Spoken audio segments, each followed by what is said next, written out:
Com todo respeito, você tem algum problema cognitivo? Você alguma... Porque assim, cara, você não... Existe a divisão, aí você consegue olhar... Não, Ariel, você consegue observar, você...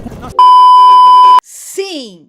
Ariel Lazari foi para mais um debate contra os evangélicos. Dessa vez, um católico versus 25 evangélicos. Não tinha dado tempo ainda de eu reagir a este debate que aconteceu aí no dia 7 de junho. Sim, estou atrasada, tá? Antes que você fique com raiva. Mas eu selecionei alguns trechinhos aí que eu acho que vão nos ajudar a refletir. Então, a primeira parte é essa, depois vão vir as outras. Combinado? Igual quando nós fizemos com os outros debates. Combinado? Não esquece, joinha, se inscreve no canal, ativa o seu sininho, nos ajude a chegar aos 50 mil inscritos até o final deste ano. Combinado? Bora para o vídeo? Bora para o vídeo! Com todo respeito, você tem algum problema cognitivo? Você alguma... Porque assim, cara, você não... Existe a divisão, aí você consegue olhar... Não, Ariel, você consegue observar, você... Não, você tá falando sério? Você acha que São Paulo era deprimido? Ele fala que era feliz? Ele fala que ele falou que era conquistou a feliz? coroa da sua glória. Conquistou a coroa da glória porque ele dedicou a sua vida a Cristo, mas ele com certeza vivia uma vida ali sozinho, passou por um período antes da conversão de perseguidor, Mas depois é a pessoa reconheceu... que perdeu esperança nas coisas. Você acha que São Paulo perdeu a esperança? Dizer que um apóstolo de Jesus Cristo era deprimido, realmente eu não esperava por essa. Não, claro Ouvi que não. isso aqui.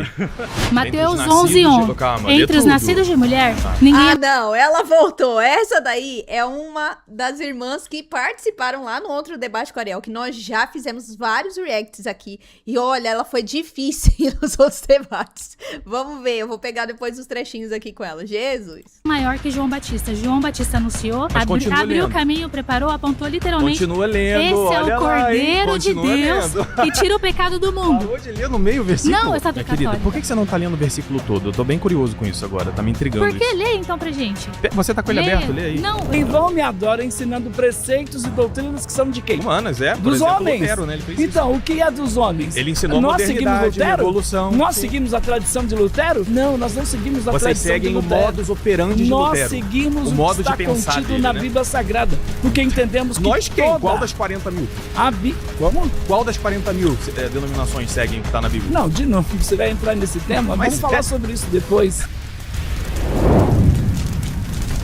Bom, dessa vez eu vou fazer um pouquinho diferente, tá? Por quê?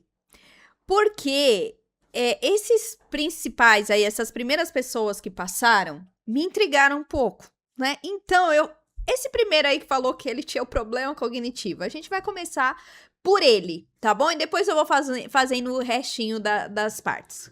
Nada, coitado. Maria não é santa, querido. Você acha que Maria não é santa? Você acha que ela é o quê? Ariel, Você acha que Paulo é santo? Paulo é santo? Ariel, Mas Maria, então por que Maria não é? Só ela que não é santa? falta 6.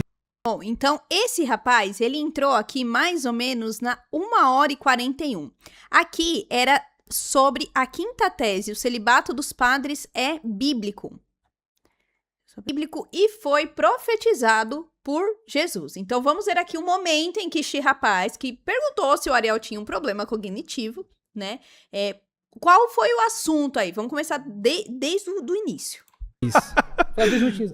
Ariel, vamos lá. Vai lá. A Mas vamos afirmativa... conversar ainda, tá. pra ficar dando discurso. A não. afirmativa, quem dá discurso é você. A afirmativa é o seguinte, o celibato dos padres é bíblico e foi profetizado por Nosso Senhor. Aonde que Jesus profetizou e dentro dessa pergunta, vamos voltar de novo. dentro dessa pergunta, essa última afirmativa coloca tudo o que você falou em xeque aqui. Por quê?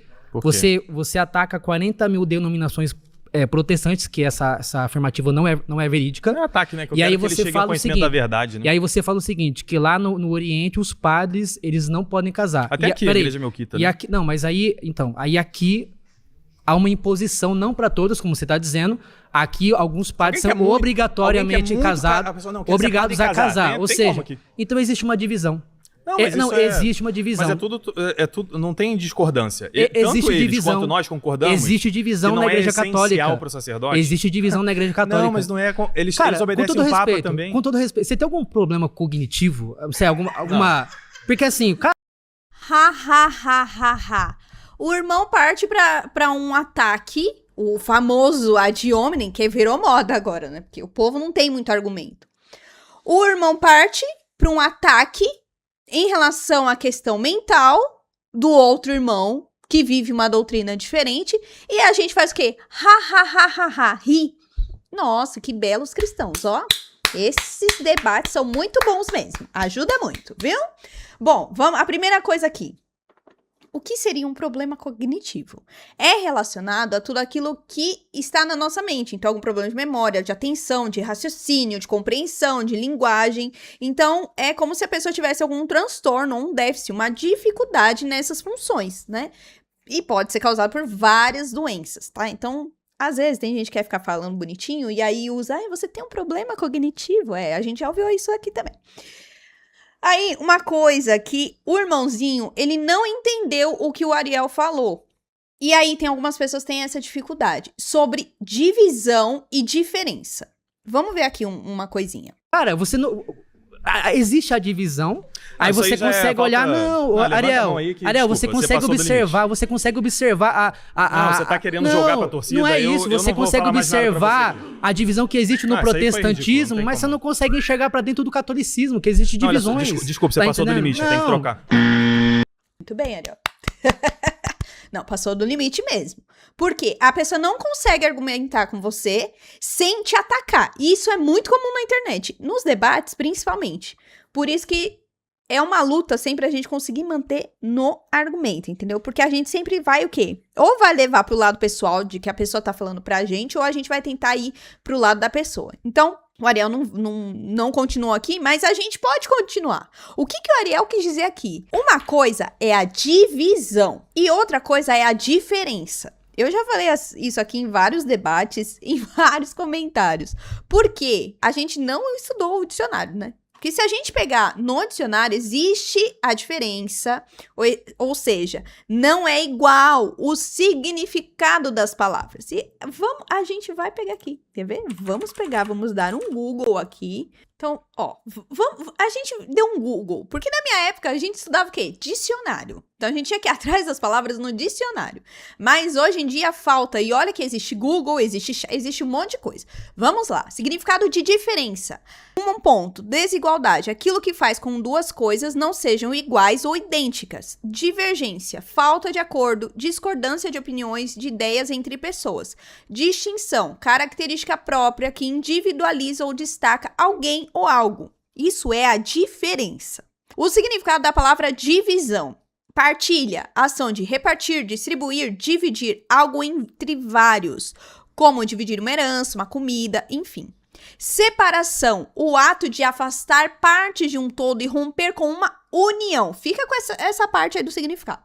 Fronteira, também tá dentro do significado da divisão, né? Limite ou linha imaginária que separa territórios. Seção, cada uma das partes menores que compõem uma empresa, órgão, ou seja, faz aquela marcação ali de isso é isso, enfim. A diferença significa que existem práticas, tô falando isso dentro de questão de religião e dentro do catolicismo, né? E também, segundo o que tá aqui no próprio dicionário do Google, tá? Diferença significa que existem inúmeras práticas, costumes ou disciplinas que não são iguais, mas elas não rompem com a unidade da fé. Então, por exemplo, um padre latino, normalmente ele é celibatário, que é isso que eles estavam falando aqui. Enquanto um padre de algumas igrejas orientais pode ser casado, mas existem regras para isso também. A missa no rito romano, ela é diferente da missa do rito bizantino, que é a missa, ainda dentro do rito romano, tem aquela parte que é a missa extraordinária, que é em latim, e aquela que normalmente nós celebramos, né, que é o famoso o missal de Paulo VI. Mas elas são a missa, elas não rompem com a unidade da igreja. Então, existem diferentes tipos de espiritualidades. Por exemplo, os franciscanos, os beneditinos, os carmelitas, renovação carismática, tem a questão da missa tradicional, o pessoal que vai mais para o lado tradicional, mas não rompe com a unidade da fé. Então, existem diferenças entre eles, mas eles professam o mesmo credo, eles reconhecem os mesmos 7 sacramentos, aceitam o magistério, palavra de Deus, a tradição. E elas estão em comunhão com o Papa, exceto quem rompe essa comunhão, porque tem gente que vive algumas dessas coisas e rompe, como aconteceu aí recentemente com a Fraternidade Sacerdotal São Pio X. Então, o que há dentro disso é uma diversidade, não é uma divisão, rompimento doutrinário. A divisão acontece quando alguns grupos deixam de professar a mesma fé, ou seja, eles rompem, quebra, acabou a comunhão, que é o que acontece com os irmãos evangélicos. Eles acreditam em alguns pontos como o nosso, mas não é em tudo. E a gente não tá falando aqui em questão de costumes, em ritos, questão doutrinário. As doutrinas são incompatíveis. Um exemplo, um grupo batiza a criança, outro diz que isso é antibíblico. Isso não só em relação a católicos. Como o Ariel falou, mais de 40 mil denominações, cada uma segue de uma maneira, conforme aquilo que o fundador da sua denominação viu, enxergou, enfim, tá? Tem aqueles que afirmam que a Eucaristia realmente é o corpo de Cristo. Nós, católicos, acreditamos nisso. E outros que dizem que é apenas um símbolo. Outros dizem que é apenas um pãozinho. Outros dizem que é apenas um teatro. Uns ensinam que a salvação pode ser perdida. Os outros dizem que isso nunca pode acontecer. Uns aceitam mulheres como pastoras. Outros consideram isso como um pecado, como algo que não está dentro daquilo que Deus pediu. Isso que acabei de falar não são apenas diferenças em costumes, em ritos. Eles são doutrinas incompatíveis. Será que deu para entender agora? A gente vai ter que desenhar. Então, no caso, quando o rapaz aí falou sobre... Também existem divisões dentro da Igreja Católica, porque tem padre que é casado, tem padre que é celibatário. Então, ele confundiu a questão de disciplina, que tem essa questão de costumes, como eu falei, essas diferenças, essa diversidade com aquilo que é doutrina. Doutrina é aquilo que é a base, não pode mudar, não tem como mudar. A gente nem tem direito, nem poder para mudar. A igreja, ela nunca ensinou que todos os padres devem ser celibatários por lei divina. Então, o que ela ensina é que o celibato na Igreja Latina, ela é uma disciplina eclesiástica. Porque dentro dessa situação que nós vivemos, ela é necessária. Não vai atrapalhar a missão e nem prejudicar. Já nas igrejas católicas orientais, a disciplina é diferente, mas a fé, a base, Sagrada Escritura, tradição e magistério continuam a mesma coisa, tá? Então, por exemplo, é como se fosse um país, todo mundo segue a mesma Constituição, mas cada estado tem os seus costumes, os seus sotaques, as suas leis administrativas diferentes, porque existe uma realidade lá.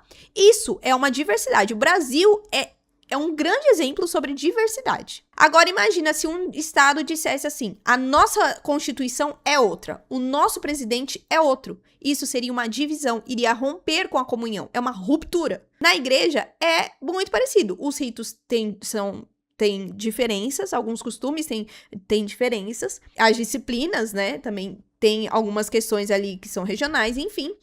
Isso é igual a uma diversidade legítima. Agora, ter uma doutrina diferente, uma base diferente, significa que você está dividindo as pessoas. Então, por isso que quando o Ariel falou aí sobre que não há discordância doutrinária, não quer dizer que ele tem um problema cognitivo, não, porque você está vendo divisão nas outras e não está vendo na sua. Não, porque isso não é divisão. Isso é diferença. Enquanto esse rapaz, ele tentou chamar de divisão aquilo que na realidade não é uma divisão, são diferenças de disciplinas e liturgia. Desrespeitoso. Então, assim, a primeira coisa que a gente tem que mostrar é não converse dessa maneira. Se você discorda com alguém, seja de religião, futebol, política ou qualquer outro assunto, você não precisa partir pro ad hominem. O ad hominem é exatamente esse exemplo que aconteceu aí. Ah, você tem problema cognitivo? Não, porque você não tá sabendo diferenciar. Não, meu irmão, você que não soube diferenciar o que é divisão e o que é diferença. Quando você parte pra isso, você perde a razão.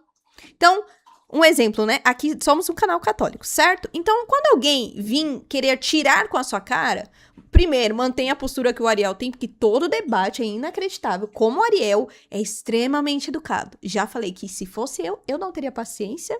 Eu ia pegar a cadeira, ia jogar a cadeira na pessoa, porque eu não ia ter essa paciência. Ou eu ia usar de deboche, porque, olha, só pelo Espírito Santo mesmo, viu? Então, esse é um exemplo de como nós temos que nos comportar de forma muito educada e colocando um limite na pessoa. Não, a pessoa começou a te tirar e você tá vendo que esse diálogo não vai pra frente? Deu já, com você eu não respondo mais. Foi o que o Ariel falou aqui, né? Então, esse primeiro trecho, essa primeira parte aí, eu quis pegar esse porque foi o que mais me chocou. Me chocou pela coragem da pessoa de falar isso na cara do Ariel, sendo que nem precisou, o Ariel nem provocou ele em nada, era um assunto dentro da normalidade, e pela confusão que a pessoa que acusou o Ariel de problema cognitivo acabou causando aí. E é um exemplo do que acontece muito na internet, pode ser que aumente por conta do que vamos vivenciar aí agora nas eleições, né, e aí vão começar a misturar política com fé, já misturam política com futebol, agora vão começar também com fé, né, vão retornar, porque isso já aconteceu das outras vezes. Então isso daí é um exemplo de como nós não devemos fazer. Agora me conta aí nos comentários, como que você agiria num debate? Porque aqui a gente reage, né? Eu tô na minha casa, tô na tranquilidade, ninguém tá... Quer dizer, você tá me vendo, mas eu não tô vendo seu rosto, entendeu? Não tem uma pressão sobre mim. Então me conta, como que você acha que você reagiria diante de algo assim? Você seria mais Pedro, que ia pegar a banha e... Ou seria mais Nossa Senhora, muito calma, muito amorosa? Ou seria como o Ariel, né? Deixa aqui nos comentários. Me fala qual foi o trecho também, se você assistiu esse debate... Qual foi o trecho que você mais gostou, que a gente pode reagir aqui também, tá bom? Não esquece que o seu comentário, filho amado de Deus, tem que ser diferente do que o irmãozinho que acusou o Ariel, tá bom? Não é pra seguir o exemplo dele. E não esquece do meu joinha, de se inscrever, de ativar seu sininho e continuar neste canal assistindo os vídeos até o final. Então é isso, até o próximo vídeo, até o próximo react. Tchau!